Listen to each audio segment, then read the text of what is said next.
We are here in the top deck. Okay, that's the communications tower, and that's where our internet comes from, and of course that's the branding of the boat. Now we keep on walking,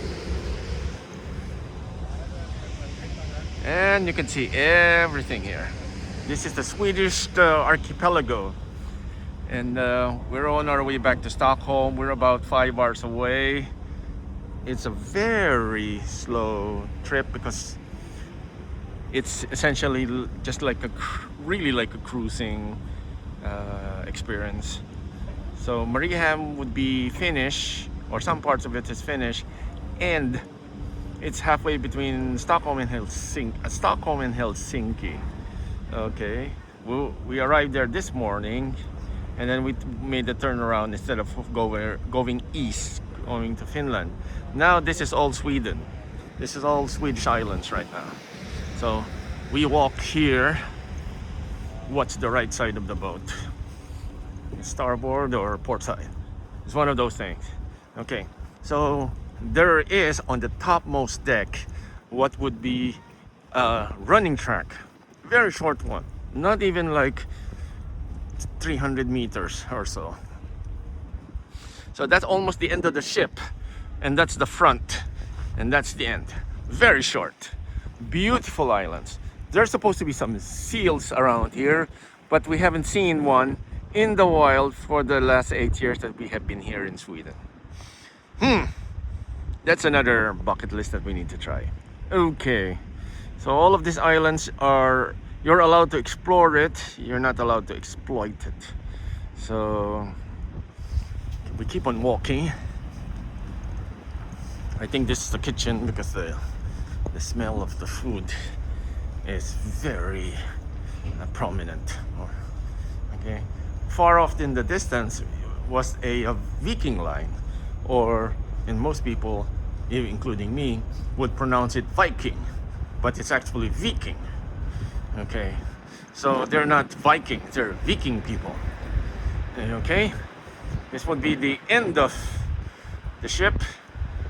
That's the, and look at that beautiful Swedish countryside or archipelagos. There was a time that there were like Russian submarines, alleged Russian submarines, that was trying to infiltrate this one, because Stockholm is located inside this archipelago. An archipelago is a group of islands, and in order to penetrate all of this water, the Swedish Navy had installed sonar buoys somewhere here, secret. So, if I'm not mistaken, the water here is quite deep, probably in the hundreds of meters. And there was an alleged submarine sighting here many years ago. Maybe some foreign country is trying to take advantage of, you know, if they attack Sweden by submarine, then they need to find their way around all of these things. These are not rivers, this is actually salt water. Okay, so they need to find out. My question was, why do you need to be very close to Stockholm when you have missiles to let it fly? I mean, why do you need to go into all of that trouble just to be closer? So most likely the reason for that is spying rather than attack, because if you're going to nuke Stockholm, you could do it very far. And somewhere over there, wait, where's the sun? It's somewhere this side is Russia. So a missile would take 10 minutes to reach us. So why go into trouble sailing underneath all of these waters? You know, you cannot do that. Anyway, so we're going one deck lower. So we're in the 9th deck. You have to be very careful. The stairs are a little bit slippy. Okay, we'll see what's here on this deck. Okie dokie. Smoking place, some sunbeds during the summer. Okay, what's this? Seems to be tables. Oh, this is part of the restaurant. And it's windy. It's kind of cold. So, but look at this countryside. And look at this boat. This boat for 3 people without a window costs around about 210 euros, including 2 meals, 1 breakfast and 1 wait, there's no door here. Okay, 1 breakfast and 1 dinner. It usually leaves around 5 in the afternoon and then comes back to Stockholm the next day, which will be around 2 o'clock in the afternoon. So it's not completely like, it's about a 20-hour cruise. It's about, oh, now come to think of it, it's about 10 euros per hour staying here, which is not really like a bad idea. Okay, dokie. So we go this way. Now we're in the 9th floor. So there's a lot of these toilets. That's a Swedish word for toiletter, men and women. Sometimes, if you're not from here, you would be surprised that it's a unisex. Okay, so now this is the schematics of the ship. Where are we now? It's somewhere there. Like, on to the show. We're in the 10th floor now, and this is the deck 10. We're not going to take the elevator because we're going to do this. We're going to do the Titanic style. What? We have to get ourselves a little bit warm. Okay. So, back to the Explorer. Okay.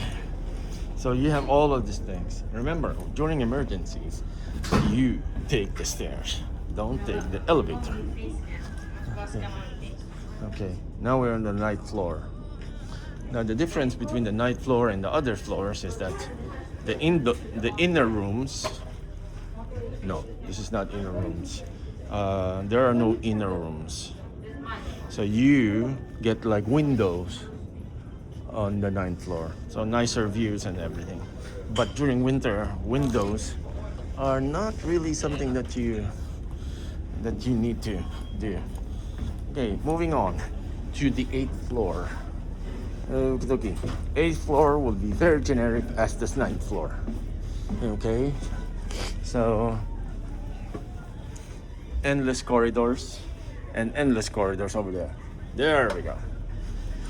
That gives you the tour of the 8 floors because we won't be seeing anything. Same carpets, same doors, same stuff. Moving on. Okay. 7th floor is where we are. And so, see? This is the rooms of the 7th floor. These are cheaper because they're inner rooms without windows, and these ones are really expensive, especially that one. Okay, those are really expensive.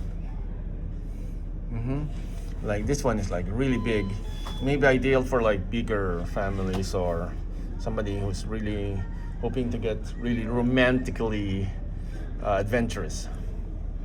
There we go. Okay, so we go again. Same stairs, same interiors, colored schemes and the likes. And we go here. I think you can tour the entire boat in less than 20 minutes or so. Okay, this is where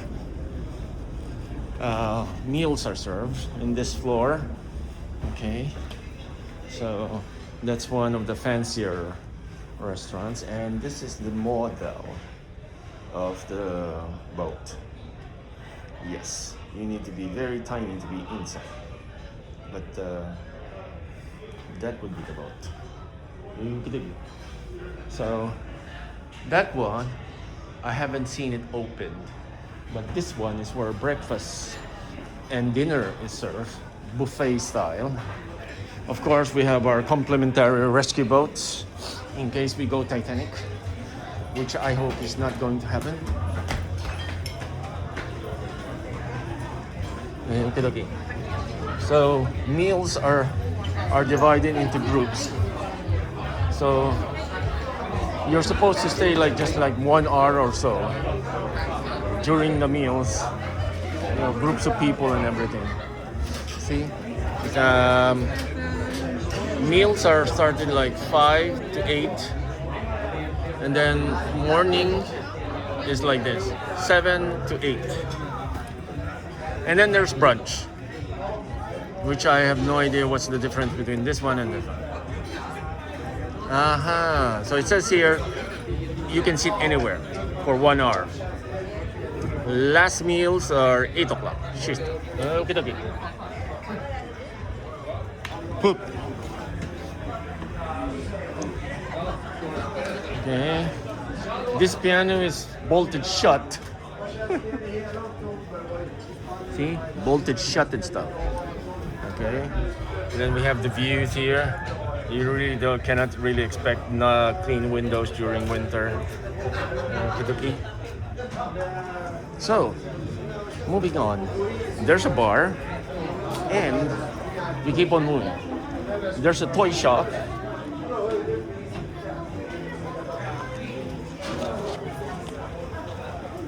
Okay, these are the school mascot, not school, ship mascots. One is Maya and the other one is like this. And we keep on moving. We cannot take pictures on this side because there are kids there. But that would be the opening hours. Okay? And there are no kids. Look. So we cannot do that. No kids. No videos on the kids. Okay. Since there are a lot of people, I need to tilt the camera lower so we won't be offending any of those privacy obsessed people. Okay, now we're in the shopping floor. Yep. So we're going to. Okay, we're on the tax-free. So that's VAT. We're going to go inside, and I'm going to show you. I've already bought stuff there. So here we have a collection of toiletries. There are like some good deals here. This one is very good. Where's that? Lacoste.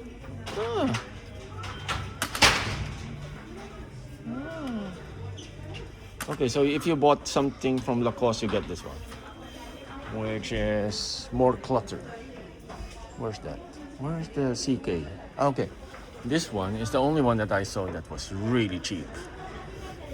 This one, CK free, which is not free, but you have to pay for 249 crowns, which is approximately about around 25 euros ish, or even lower. It depends on when you're watching this one. Okay, over there is all from Blueberry, from Tommy, from Boss, Dolce. Who's this? Versace, who's already dead. Good. Jean-Paul Gaultier, or how do you pronounce that? Paco Rabanne, Valentino. What the heck is this? Armani, Yves Saint Laurent, Gucci. Fancy Tom Ford, which is like freaking expensive, but if you like it, you like it. Oh, good. There's not a lot of people on this side, so we can walk around. So this is like fragrance for women and skincare over there. So see, good thing there's not a lot of people on this side of the boat, because a lot of people have already bought their alcohol because it's cheaper in the boat. And Oh, this one is very relatively cheap. So this is like 11 euros or so for 2 Toblerones. Yeah. Okay. So there's a huge wine selection. They're not really alcoholics per se. It's because during the winter season, this is making you warm. But it's habit forming. Okay? So, oh, look at that. Look like bowling pins. Shiny. It will set you back for 350. See? Italians are really very good in like marketing their stuff. See, look at that bottle, really goldy. Oh, look at this. Another Italian one, Stardust, with really pointy glasses, which is really fancy. If I would collect this, it's just for the bottles, not for the contents, which is like really ridiculous. Okay, so we have drinks from Spain, Portugal, Deutschland, Austria, France, and let's see. Oh, South Africa. There we go. Then we have Americans here, and then New Zealand, Chile, and then of course the ever popular Italians. Okay, so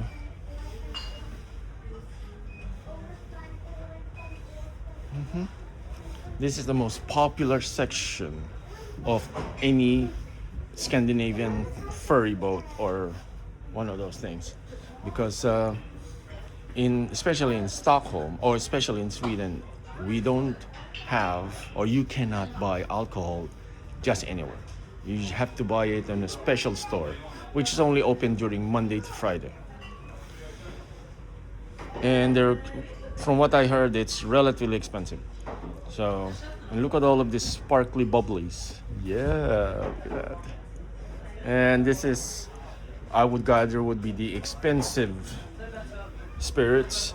Oh my God, that's 1,700 euros. Wow. You must be really thirsty for that. Okay, and then this is our, among many things. I don't really drink, so I'm not really familiar with that. Well, that one is very iconic, martinis. But this is the rest of the bubblies. Yes. Waterproof. Wow. Somebody didn't even thought about marketing anymore. Yes, that's it. Waterproof. Blue label. Oh my God, 200. 4,600. Oh, see? Cognacs. I have no idea what's the difference between a cognac and a whiskey. If you have any idea, you can explain it in the comments. Oh, this is alcohol free. Aha. Alcohol free. So you don't get tipsy with this one. There's even mango, grenadines, lime juice, and rhubarb. And it's still, what's this? 249. Wait. So that's the happy part of the boat, and we go with this part.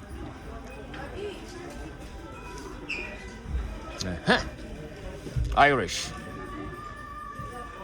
Sweet. Okay. Sambuca. Yes, the flaming Sambuca.